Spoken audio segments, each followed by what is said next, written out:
حدیث نمبر 3683۔ ابراہیم تیمی اپنے والد سے روایت کرتے ہیں، وہ فرماتے ہیں حضرت علی المرتضیٰ رضی اللہ عنہ نے ہمیں خطبہ دیا اور فرمایا، جس شخص کا یہ خیال ہے کہ ہم کتاب اللہ اور اس صحیفہ کے سوا کوئی چیز پڑھتے ہیں جو ہمارے پاس ہے تو وہ جھوٹ بولتا ہے۔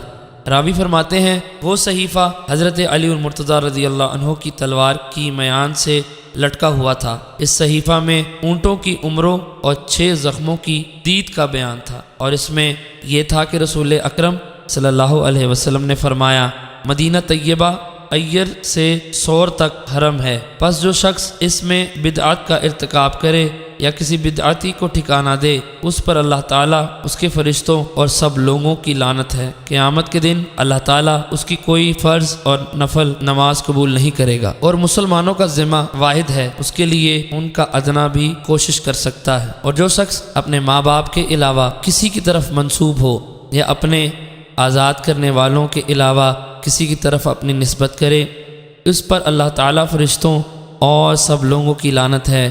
اللہ تعالیٰ قیامت کے دن اس کی فرض اور نماز قبول نہیں کرے گا۔